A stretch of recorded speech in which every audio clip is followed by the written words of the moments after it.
The wind that night didn't sound like wind. It howled like something alive, clawing at the windows, rattling the gutters, pushing against the house like it wanted inside. Snow slapped the siding in hard waves, piling against the porch steps until the railing looked half buried. I was standing in the mudroom, shivering so hard my teeth clicked. My fingers were numb, my jeans wet from trudging outside earlier to bring in firewood for the third time. We had a heating issue, and Dad refused to pay for a repairman because real families survive winter, not complain about it. I was 27, old enough to know better, but still stuck in a house where survival meant doing what he wanted, when he wanted, no matter how cold or dangerous things got. Evie, my sister, stood beside Dad near the fireplace wearing a brand-new fur-lined parka, the kind with the embroidered crest on the sleeve. Soft beige color, thick collar, glossed finish. Expensive, warm, perfect. Dad had bought it for her 2 days earlier. The tag was still on it. She spun once, letting the fur catch the firelight like she was posing for a magazine. "What do you think?" she asked him, smiling. "You look like someone worth protecting," Dad said, patting her arm like she was the family treasure. Then his eyes slid to me. Soaked jeans, chapped lips, fingers trembling from cold. And that warmth vanished. "You're dripping snow all over the floor," he snapped. "I was outside bringing wood in," I said quietly. "You told me to." "And you can't wipe your feet before walking into my house?" he barked. I swallowed the words rising in my throat. My skin burned from cold. My legs felt stiff from the wind biting through denim. "Dad," I said carefully, "I need a coat, a real one. Mine has holes all through the sleeves." He waved a hand. "You don't need a coat. You barely go anywhere." "I'm freezing," I said. "I can't keep going outside in this." My voice cracked a little, not from fear, from the cold creeping into my bones like a warning. Evie snorted. "You're so dramatic. It's just winter." "It's a blizzard," I whispered. Dad reached behind a storage bin and tossed something toward me. It landed at my feet with a dull flop. A bundle of threadbare rags, old flannel shirts, ripped sleeves, scarves that looked like a dog had chewed through them. "There," he said. "Wrap yourself in that." I stared at the pile. "That's not a coat. It's more than you paid for," he growled. "I didn't pay for Evie's jacket either," I said softly. "That one cost worth every dollar," he snapped before I finished. The look he gave me wasn't annoyance. It was disgust. "Better to freeze than waste wool on you," he said, his exact words, spoken with complete calm, like they were obvious, like it wasn't cruelty, just truth. Evie giggled, adjusting the soft fur against her neck. "She wouldn't look good in real coats anyway," she said. My stomach twisted, my fingers tingled, the cold mixing with anger until it felt like both were burning me from inside. "Dad," I said, forcing steadiness, "I'm going back outside. The storm's getting worse. I need a real coat." "Then freeze," he said. He didn't yell, he didn't glare. He just said it the way some people say pass the salt. Casual, dismissive, final. Something in me collapsed a little at those words. Something else hardened. I walked past him, ignoring the way Evie smirked at my wet clothes. The front door groaned as I pushed it open, and a burst of freezing air slammed into me, stealing my breath for a second. I stepped onto the porch. The wind cut across my face so sharply it felt like glass. Snow whipped sideways, covering my hair in seconds. The cold drilled through my ripped jacket sleeves, biting straight into skin. Behind me, the door clicked shut, and through the window, I watched them move back to the fireplace, warm, glowing, safe. While I stood in the storm like something disposable, my breath came out in hard clouds. I hugged my arms tight, but the cold still crawled through the thin fabric, chilling my bones until my jaw trembled uncontrollably. I could barely see 2 feet ahead. The snow came fast, piling higher, swallowing the porch steps beneath it. My boots crunched through fresh layers as I forced myself forward, each step heavier than the last. Dad's words replayed in my mind. echoing louder than the storm. Better to freeze than waste wool on you. The blizzard roared back in agreement. I stumbled trying to reach the firewood pile, fingers numb, body shaking so violently I felt like I might fall. My vision blurred for a moment as wind slapped ice crystals across my face. I crouched by the woodpile, trying to lift a log, but my hands wouldn't close properly. I couldn't grip anything. My limbs felt stiff, unresponsive, like the cold had seeped into the joints and locked everything in place. I dropped to my knees. Snow soaked through my jeans immediately. The cold shot up my legs like electricity. My hands pressed into the drift, disappearing under it. I gasped, not from fear, from the shocking realization, if I stayed out here much longer, I was actually going to pass out. And Dad wouldn't come looking. Evie wouldn't check. They'd sit by the fire, eating warm stew, laughing, drinking hot chocolate. While I froze, my head dipped for a moment. I forced my eyes open before they fluttered shut. I pushed myself back to my feet, swaying, gripping the side of the shed to steady myself. The wind screamed. The blizzard thickened. The porch light flickered behind me. I stared at that house, that warm window, that fire I wasn't allowed to sit by. Not because there wasn't room, not because there weren't blankets, not because they couldn't care, but because Dad had decided I wasn't worth warmth. Something shifted. Inside me. Slow at first, then sharp and clear. This wasn't a family. This was a place where they left me to freeze just to prove my place. A place that didn't want me warm, didn't want me safe, didn't want me alive unless I was useful to someone else. Snow swirled around me, sticking to my eyelashes, freezing the ends of my hair like tiny beads of ice. But I wasn't thinking about the cold anymore. I was thinking about the first time Dad said I was the extra child. The way he always introduced Evie as my pride. How he once told me that warmth should be earned. And standing in that storm, half frozen, soaking wet, shaking so badly my teeth hurt, I made a decision I had never made in my life. This storm would be the last one they used to control me. I might have been freezing, but I wasn't weak. Not anymore. The storm calmed by morning, but the cold in my bones didn't. Even wrapped in 2 blankets I'd stolen from the laundry room, I couldn't stop shaking. My fingertips were still pale, stiff, and throbbing. The skin on my legs burned from where the cold had seeped in too deep. Every breath felt like it scraped the inside of my chest. But the house? Warm, silent, alive. When I stepped into the kitchen, the smell of bacon and pancakes hit me like an insult. Dad stood at the stove, flipping food for Evie while she sat at the counter in that same fur jacket, still pristine, still perfect. Neither looked at me, not until I spoke. I almost collapsed in the snow last night. Dad didn't turn. Don't be dramatic. I was outside for 20 minutes with rags that were soaked through in seconds.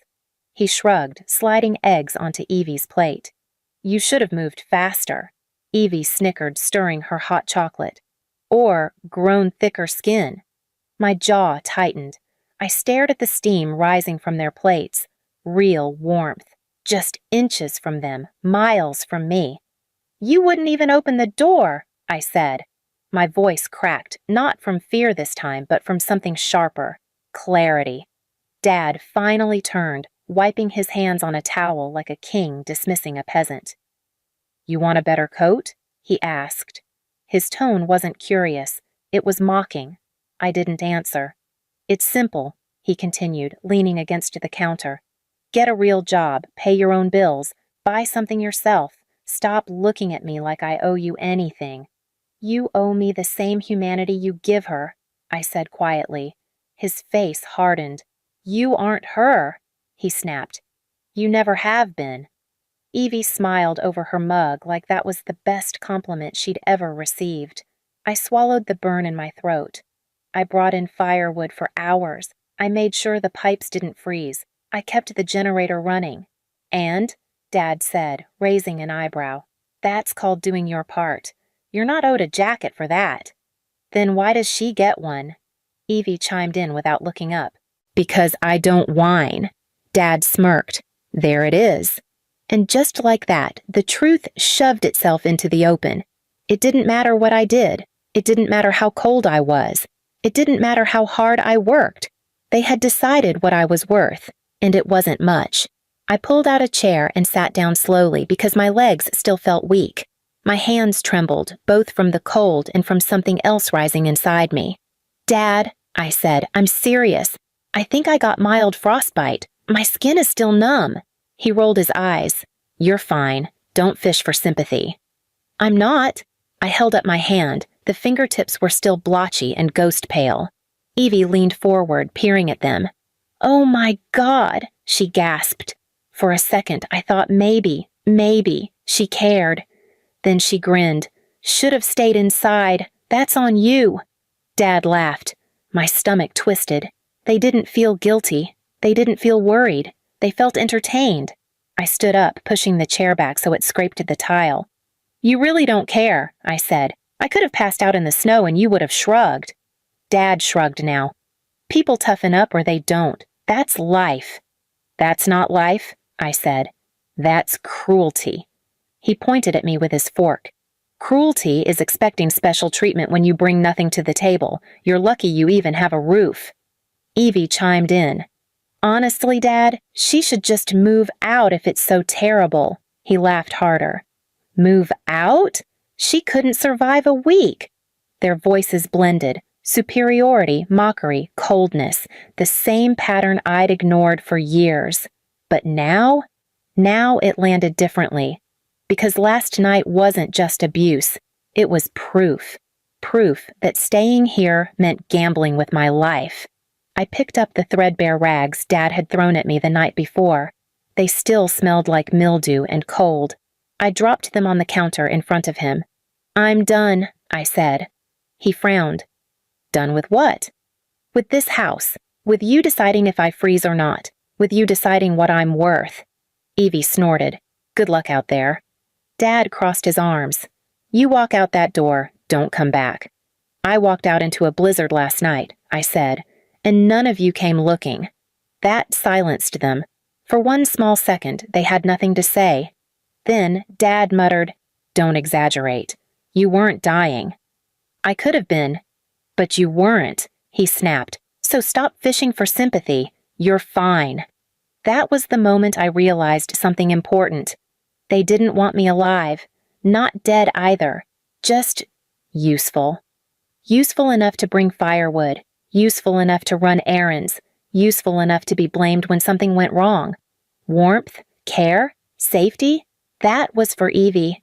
He turned back to the stove as if dismissing me, as if discussion was over. But I didn't move. I watched him, the jacket on. Evie's shoulders, the rags on the counter, the warmth of the food they didn't offer me, the frostbite creeping into my fingertips. And I didn't feel helpless. I felt focused, because a person can endure a lot, insults, chores, guilt, blame, but not the moment they realize their life is in danger. And last night taught me one thing. If a blizzard couldn't kill me, leaving this house definitely wouldn't. I took one step toward my room. Dad didn't look up. Where do you think you're going? He muttered. To get what's mine, I said, and to make sure you never get to decide my worth again. His head jerked up. Evie paused mid-sip, but I didn't explain. I didn't raise my voice. I simply walked away, one steady step at a time, knowing exactly what I was about to do, and knowing they would never see it coming. I walked into my room, grabbed my bag from under the bed, and stuffed in what little I owned, a couple of sweaters, my work shoes, my documents. My fingers still tingled painfully, but the movement kept my mind sharp, focused. I wasn't just leaving. I was taking something with me. Not money, not revenge through humiliation, not anything poetic, something practical, something Dad actually depended on. I opened the closet and pulled out the generator manual, the one Dad made me memorize because he didn't have patience for that technical crap. The same generator that kept the pipes warm, the fridge running, and the house from turning into an icebox during storms. He never learned how to maintain it, never wanted to, because he had me. Not anymore. I grabbed my small toolkit, the few parts I'd bought myself over time, and the repair log I kept, all the things that kept this house alive during winter. Then I walked back into the hallway. Dad's voice hit me instantly. "Where the hell do you think you're going with that?" He started toward me, face reddening, Evie watching from the counter with wide eyes. I held up the manual and binder. "These are mine," I said. "I bought the replacement parts. I fixed the generator all winter. You didn't lift a finger." "You can't take that!" he shouted. "We need that." I stopped in the doorway. "No," I said. "You need me." He froze. "I'm leaving," I continued, "and the only reason this house hasn't frozen over is because I kept the generator running. You told me I brought nothing to the table, so now I'm taking back the nothing you depended on." He lunged forward like he wanted to snatch the binder from my hands. But I stepped back. "You lay one finger on me," I said calmly, "and you'll wish you hadn't." He stopped mid-step, breathing hard, chest rising and falling with anger and panic. "You can't leave us like this," he yelled. Evie finally spoke, voice trembling now. "Dad, the storm last night almost froze the pipes. We need the generator." He ignored her. His eyes were on me, the one person who had kept this place running. "Please," he said, voice cracking, a single word, not from love, from fear. "You can't just go." "I already did," I said. "Last night, when you threw rags at me and told me I wasn't worth wool." His face twisted, guilt, anger, confusion all battling. I opened the door. Cold air rushed in. Evie hugged her fur coat. Dad shivered even though he stood near the warm kitchen. But me, I didn't feel cold anymore. As I stepped outside, Dad's voice broke. "Come back! You can't leave! You're all we got!" I didn't turn around. "Should have thought of that," I said quietly, "before you left me to freeze." I walked down the steps. Snow crunched beneath my boots. My breath formed clouds in the air. My bruised fingers throbbed. But they were mine. My body was mine. My choices were mine. And for the first time in years, so was my safety. Behind me, I heard the door slam, then Dad's muffled voice cursing, then Evie crying because the house was already starting to cool without the generator running. But I kept walking, not running, not shaking, just steady, because winter wasn't my enemy. They were, and I finally walked far enough away to let the cold belong to them instead of me. Please subscribe to our channel and tell us in comments from where are you watching this video.